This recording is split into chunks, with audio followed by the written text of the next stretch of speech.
news in our law and justice lead and a major update from the U.S. Supreme Court on that Texas redistricting case. You'll remember Republicans in the state, in an unusual mid-decade review, redrew the maps, the congressional maps, earlier this year. Let's get right to CNN Chief Supreme Court Analyst Joan Biskupic. Joan, what is the latest news from the U.S. Supreme Court? Very big news, Jake, both politically and legally. The Supreme Court, the conservative majority over the dissent of the three liberals, has said that Texas can use the map that it drew last summer to provide potentially 5 new districts that could flip Republican and enhance the Republican majority in the U.S. House.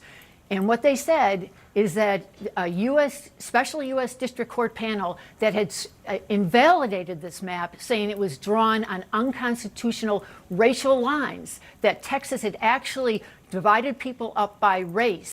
Now, this is where the story gets wild, because this Texas map was supposed to be the Republican safety net. Trump wanted Texas to redraw the lines. Republicans followed through, and the whole plan was simple: lock in enough seats to protect the House majority before the midterms got ugly. But instead of building a fortress, they may have triggered a political chain reaction they cannot control. Today, the Supreme Court majority said no, that this map deserved more deference from the district court. The district court should have taken into account a presumption of legislative good faith. That's been a standard that Chief Justice John Roberts and Justice Samuel Alito have been really pushing over the years, to sort of let states do what they want to do, even if there could be a cloud of racial division there. So you had the conservative majority essentially now locking in this new Texas map that you remember has triggered all this. This was supposed to be a masterstroke. Draw the lines, protect the incumbents, squeeze out every advantage, and survive the midterm storm. But the problem is simple. Maps can only save you if the national mood is not already moving against you. And right now, the numbers are starting to look brutal.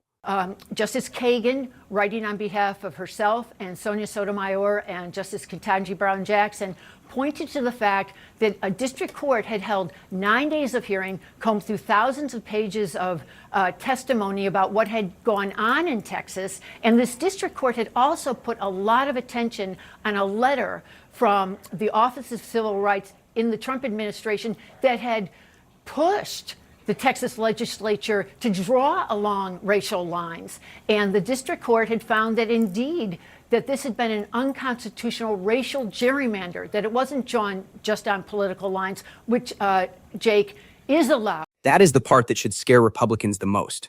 They did not just lose momentum, they watched the entire argument for this strategy start collapsing in public.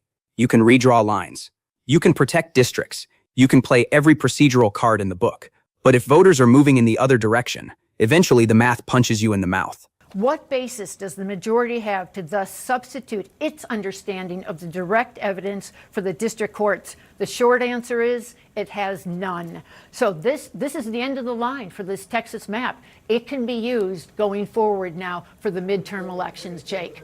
All right, Joan Biskupic, thanks so much. Let's bring in CNN's Jeff Zeleny and also CNN senior legal analyst Ellie Honig. Ellie, your reaction?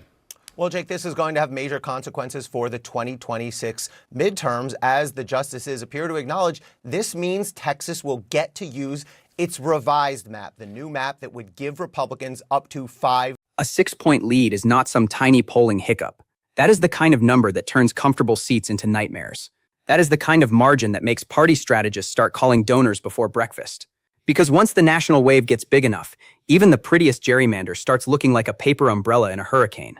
Now, that's also, it's important to understand, this is not just some procedural stay. Sometimes we see the Supreme Court say, we're just putting it on hold for now. The 6 conservatives in the majority here say Texas likely will ultimately win on this issue. And as Joan said, the disagreement here is this new map a racially based gerrymander? The 6 conservatives in the majority seem to say no, and the 3 liberals, in a furious dissent, it's 17 of the 20 pages of this ruling, say, yes, this was a racial gerrymander. It should have been struck down. Let me just read you one thing that I think encapsulates it. This is from the very end of the dissent written by the liberal justices. They write, this court's decision today, guarantees that Texas's new map, with all its enhanced partisan advantage, will govern next year's elections for the House of Representatives. That result, as this court has pronounced year in and year out, is a violation of the Constitution. So you have your 6-3 split. conservatives on one side, liberals on the other, but Texas will get to use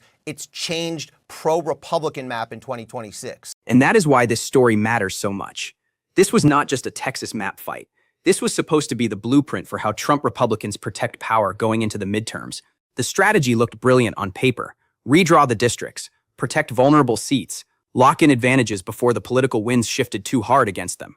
Build walls strong enough to survive a Democratic wave before it even arrived. That was the idea. That was the sales pitch. And for a while, Republican strategists genuinely believed they had outsmarted the entire political landscape. But politics has a funny way of humiliating people who think they have already won before voters even show up. Because the second this Texas redistricting fight exploded nationally, it stopped being just about maps. It became emotional. It became symbolic. Democrats across the country suddenly started treating this like an attack on democracy itself. And whether you agree with that framing or not, the reality is that it woke people up. It energized voters who were sleepwalking into the midterms. It created outrage. It created attention. And attention is gasoline in politics. The more Republicans pushed this strategy, the more Democrats started organizing against it. Then came the real problem. The numbers started moving in the wrong direction. Not slightly, not gradually, violently. Polling shifts, generic ballot swings, seat projections collapsing, prediction markets falling off a cliff. Suddenly, the same strategy that was supposed to create safety started looking like it had accidentally detonated a political alarm system across the country. And that is where things become dangerous for Republicans because gerrymandering only works inside stable political environments. You can redraw lines all day long, but if voters are furious enough, eventually those lines stop protecting you. A 6-point national swing is not a paper cut. That is the kind of number that turns safe seats into therapy sessions. That is the kind of number that makes consultants start sweating through their expensive suits while pretending everything is fine on cable news. And now Republicans are stuck in the worst possible situation politically. They picked a massive national fight, and now they actually have to win it. Because if they lose after all of this, then the story becomes devastating. It becomes, you tried to rig the battlefield and still lost. That is brutal politically.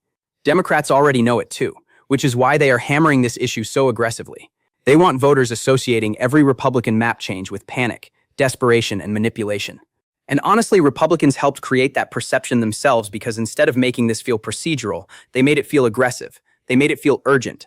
They made it feel like they were trying to stop a wave they knew was already building. And now that wave may be getting even bigger. Look at the irony here.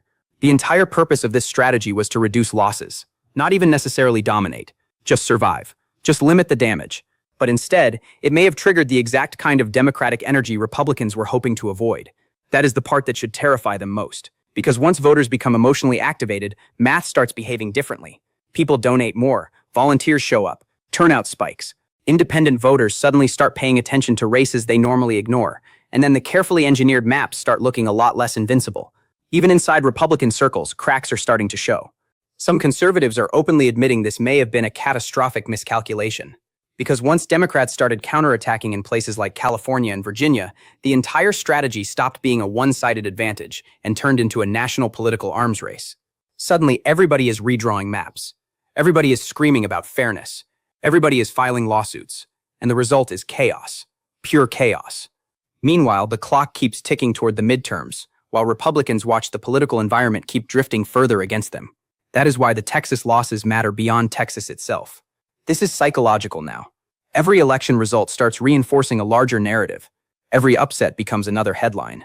Every close race becomes another warning sign. And voters are heavily influenced by momentum. If enough people start believing Republicans are collapsing politically, that perception alone can create even more collapse. Politics is weird like that. Half the battle is convincing people you are still strong before they even cast a vote. And right now, Democrats are trying to paint Republicans as a party desperately scrambling to hold power together with duct tape, Sharpie markers, and emergency district lines. The craziest part is that Republicans may have overcomplicated this entire situation, because historically the president's party almost always struggles in midterms anyway. The smarter strategy may have been keeping expectations low, protecting vulnerable incumbents quietly, and avoiding a giant national controversy.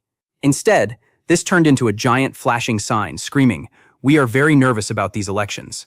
And once voters smell fear in politics, they start circling like sharks that just heard somebody splash in the water. Now Florida is suddenly becoming the emergency backup plan. DeSantis is standing there looking like the guy everybody mocked earlier in the movie before realizing they actually need him to survive the third act. And honestly, you can almost feel the sarcasm dripping out of some of these Republican responses now. Because deep down, they understand something uncomfortable. The maps were supposed to be the insurance policy. Instead, they may have accidentally become the campaign ad for Democrats. That is the nightmare scenario. And if these trends continue, Republicans may end up learning one of the oldest lessons in politics the hard way. You can redraw districts, you can redraw maps, you can redraw strategies, but you cannot redraw voter anger once it catches fire.